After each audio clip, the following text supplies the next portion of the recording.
स्वराज्य न्यूज मराठी, माझा हक्क माझं राज्य.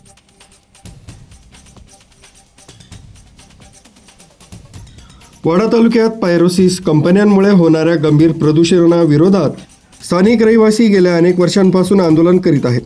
हा मुद्दा यावर्षी विधानसभेतही उपस्थित करण्यात आला. त्यांना महाराष्ट्र प्रदूषण मंडळानं बंदच्या नोटिसा बजावल्या होत्या. मात्र असं असतानाही अनेक पायरोसिस कंपन्या आजही सर्रासपणे नियम डावलून प्रदूषण करत असल्याचा आरोप स्थानिक नागरिकांकडून करण्यात येतोय. या प्रदूषणाचा फटका आजूबाजूच्या औद्योगिक परिसरातील कामगार वर्गालाही बसू लागला.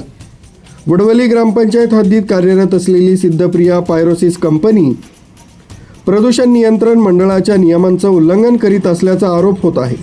या कंपनीच्या निघणाऱ्या धुरामुळे तसंच घातक वायूमुळे शेजारी असलेल्या कंपन्यांतील कामगारांना मोठ्या प्रमाणात त्रास सहन करावा लागतोय. स्थानिक रहिवाशांनी प्रशासनाकडे लेखी तक्रार तसंच पत्रव्यवहार करूनही ठोस कारवाई केली जात नाही. प्रशासनानं तात्काळ दखल न घेतल्यास आंदोलन अधिक जोरात करण्याचा इशारा स्थानिक नागरिकांनी दिलाय. पालघर जिल्हाधिकारी व पालघर जिल्ह्याचे पालकमंत्री यांना लेखी निवेदन देत तातडीनं कारवाई करण्याची मागणी करण्यात आली. प्रशासन पुढे काय भूमिका घेतं याकडे सर्वांचं लक्ष लागू नये.